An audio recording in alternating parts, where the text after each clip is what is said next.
The 2023 NFL Draft is less than a month away now, and there seems to be a new, very heavy favorite to be the first overall pick, Ohio State quarterback CJ Stroud. The Panthers traded for the pick from the Bears, and it sounds like Carolina is a big fan of Stroud. But first, let's take a look at CJ Stroud as a prospect and what his future looks like. CJ Stroud was ranked the third highest quarterback in the 2020 recruiting class after skyrocketing up the recruiting boards in his last season at Rancho Cucamonga High School in California. In his senior season, Stroud threw for more than 3,800 yards and 47 touchdowns. He ultimately committed to Ohio State over Michigan and Georgia. As a true freshman in 2020, Stroud had just one rush, and it went for a 48-yard touchdown. Then the next season, Stroud started in 12 of 13 games, leading the nation's number 3 passing offense with 380 yards per game. Perhaps the most memorable game that season came in a top 5 matchup against Michigan, where Stroud threw for almost 400 yards and 2 touchdowns, but the Buckeyes lost to the Wolverines for the first time in 9 years. In the Rose Bowl against Utah, Stroud bounced back to set school records with 573 yards and 6 passing touchdowns. In his first year as a starter, Stroud had 4,400 yards and 44 touchdowns and was a Heisman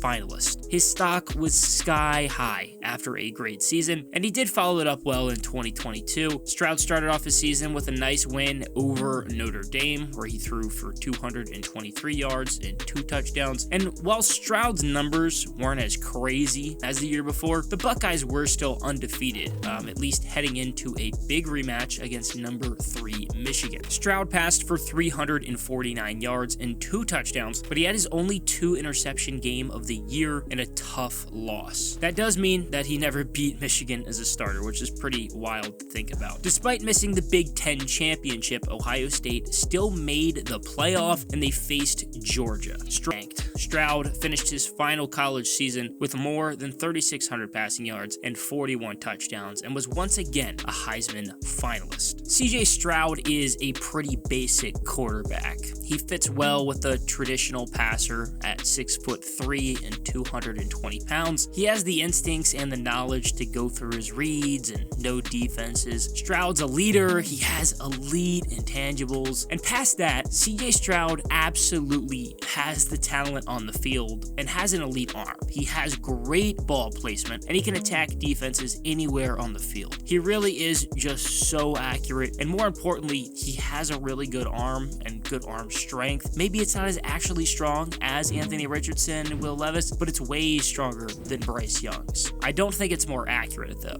CJ Stroud does have a legitimate NFL arm, and he can get the ball anywhere on the field. He has really good mechanics. He has good rhythm with the ball, gets it out well. He also does a really good job hanging in with pressure, and it doesn't really faze him. He didn't have too much pressure at Ohio State. That's kind of just the nature of going to a school that's good. But against Georgia in the college football playoff, he was under constant pressure, and he was really good under the rush and was even able to escape, which we hadn't really seen much of before. And that really was the problem with CJ Stroud and what made his ceiling a little bit lower. Defenses really didn't have to worry that much about him escaping.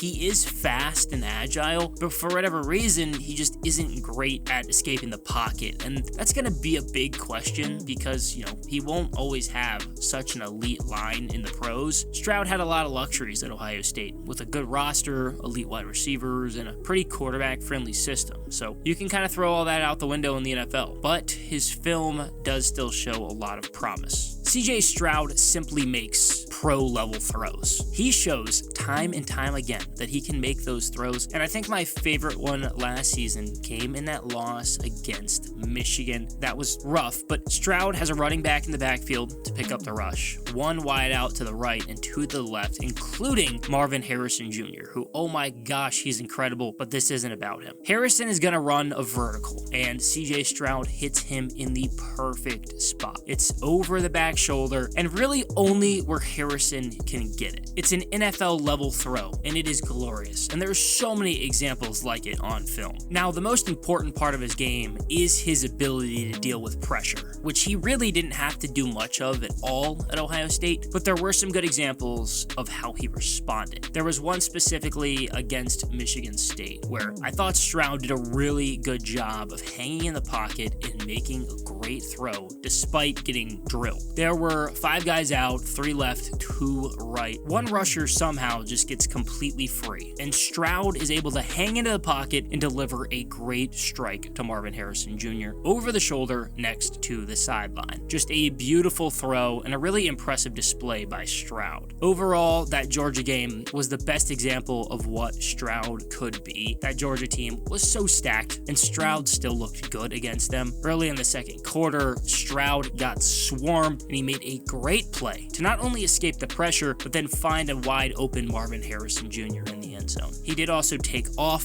late in that game. We don't see a lot of times where he ends up running, but that was one example. The running back completely misses his assignment, and rushers just flood right through. CJ Stroud gets away, and he ends up turning it into a really big play for the Buckeyes. That Georgia game was just a one-off game, but it really did show a lot of talent that we maybe didn't even know Stroud had. Right now, it looks like it's really just a 2-man race for the first overall pick. The Bears did have the first overall pick after being the worst team in the league in 2022, but since Chicago did already have Justin Fields, they decided to trade the pick to the Panthers. Now, Carolina hired Frank Reich to be their next head coach, and the Panthers have already been linked to CJ Stroud, and Mel Kiper seems to think the Panthers are going that way in his 3rd mock draft. Kiper did say that he's leaning Stroud just because of what he's hearing, but Stroud has also been very impressive in the pre-draft process, and he's super accurate. He does fit what the Panthers and Frank Reich may want in a quarterback. It makes sense, but Daniel Jeremiah in his 3rd mock did not agree. He has Bryce Young